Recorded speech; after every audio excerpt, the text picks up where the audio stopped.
Alright, KFC, let's make one thing very clear. This girl looks like a mouse, and that's really awesome. I mean, the resemblance is uncanny. But yeah, I can't even watch a cute girls anime anymore without being sold chicken, which is sort of depressing. I mean, watching an advertisement always feels kinda shady. Colonel Sanders just looks a bit racist. The vibes are terrible all around here. But much like Honda, KFC went out and sponsored a niche slice of life anime that's straight up pretty dang good. They got me. Food Court Mada Ashita has an incredibly simple concept of two girls talking over lunch, a gyaru-ish one and an otaku girl. And this way, it's quite similar to an anime I haven't seen, Oshiete Gauko-chan. Maybe. I don't know, I haven't seen it. But their unique dynamic as unlikely friends is the sole focus of this show, which is interesting because the setting of a food court also represents a meeting of disparate cultures to me, a place where you can go and find foods originating from all over the world. The star of the show here is definitely the characters though, so let's just get right into them. Yamamoto is a girl who is extremely uninhibited, and I have a crush on her. She's fairly unemotive and shockingly unperformative, but has a decent helping of social anxiety anyways. I think this mostly comes from really not wanting to give the wrong advice to people though, as opposed to being perceived poorly by them. Her gyaru looks of painted nails, tan skin, and her elaborate blonde hairstyle actually aren't even specifically supposed to be gyaru, just how she likes to express herself. She loves America more than anything, well, anything besides her best buddy, of course, and spends much of her spare time studying English, being very studious and somewhat reserved despite the impression her bold looks give off. This passion for America, and surely by extension American men, meaning I have like a really good chance with her if you really think about it, rubs off on her food choice as well, making her commonly grub out on some KFC, once again adding to her unrefined reputation. Despite seeming so easy to put into a box though, there's a lot beneath the surface most people don't see. Yamamoto is super into urban legends, for example, and loves to see her favorite conspiracy YouTuber grow over time. I think this speaks to her fascination with things that have a mysterious aura, things that are taboo to explore, which perfectly aligns with her pursuit of a friendship with a girl who goes so far out of her way to be mysterious and secretive. Wada. Yamamoto doesn't really care what people categorize her as, but Wada absolutely does, and is a bit embarrassed about her actual interests, so she hides them. Hell, she even turns her nose up at the YouTubers Yamamoto likes until, well... What it do, anime crew?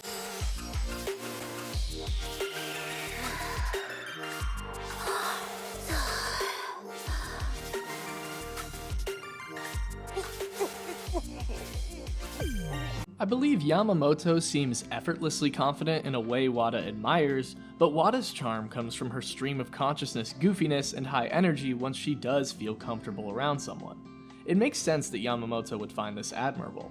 Wada is actually a bit intimidated by Yamamoto at first though, and despite them fitting together like two puzzle pieces that fit together, cultural stigmas and insecurities keep them from finding each other for a long time.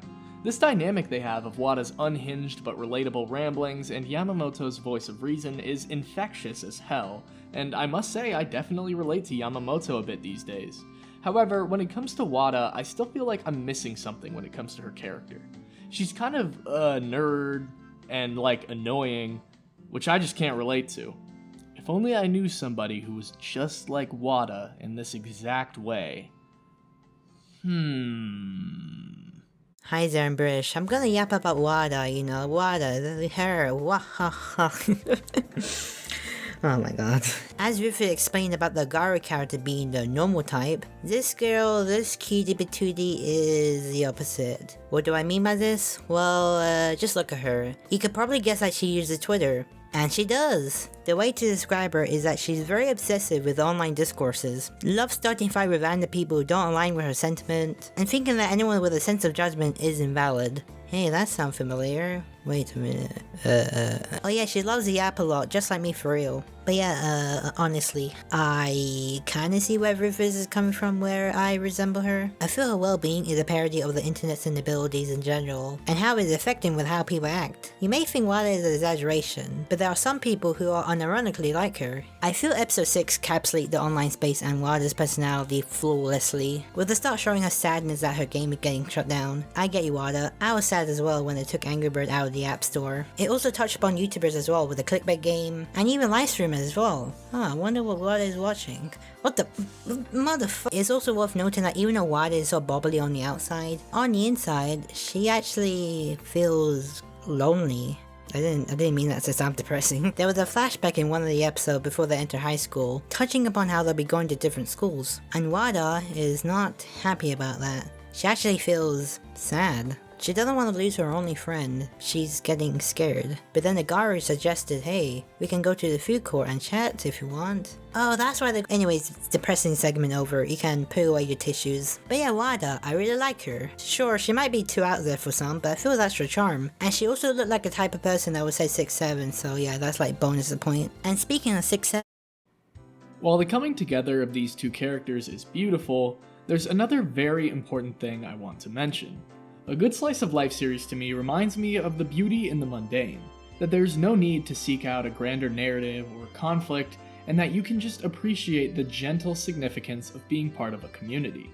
Many of these series have an emphasis on nature's beauty or emotional enrichment through a tight-knit community, establishing an idyllic, comforting atmosphere.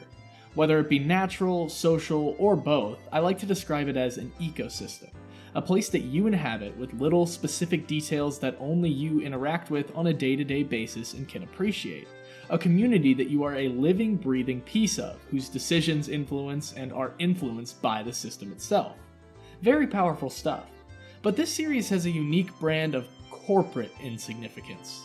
The advertisements, and perhaps more importantly, the metatextual knowledge that this anime probably only exists because mega corporation KFC helped fund it, is a uniquely dwarfing thing to think about. As opposed to being able to appreciate your place as an important part of a system or community, this is a world where you are seen as an insignificant cog pandered to at the lowest common denominator, without much respect for you as an individual, rather just seeing you as another wallet. This modern consumer culture is honestly pretty depressing in many ways, but an undeniable reality of the world so many of us live in.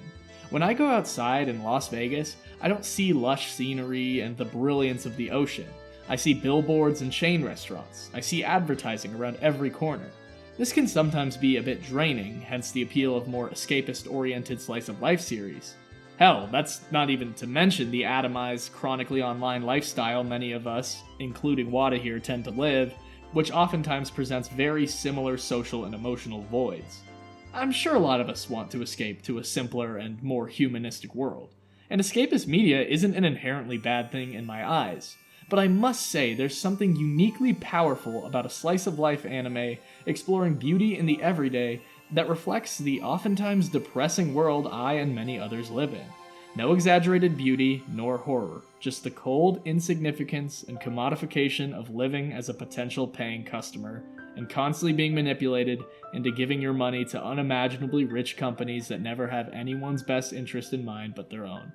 Being able to see the beauty and appreciate the humanity in a somewhat dehumanized context, with even just one friend, gives the series a grounded yet inspiring tone I don't often see, which in turn makes the beautifully simple interactions between our leads so much more endearing. Whether it's trying not to spend all her money on a mobile game, or donating to a streamer to get his attention, or seeing if the display plants in the food court are made of plastic, it is all painted by Wada and Yamamoto. These are their moments. To each other, they really matter. And that's all any of us can really hope for. It's beautiful, relatable, and there are Yuri undertones. I can definitely say I recommend this one. I think it's even better than Oshiete Gauko-chan. Maybe. I don't know, I haven't seen that one. With all that said, I want to bring it back to my friend Issy here, because I reckon he has something to say as well. Back to you, my friend. What do you think? I agree.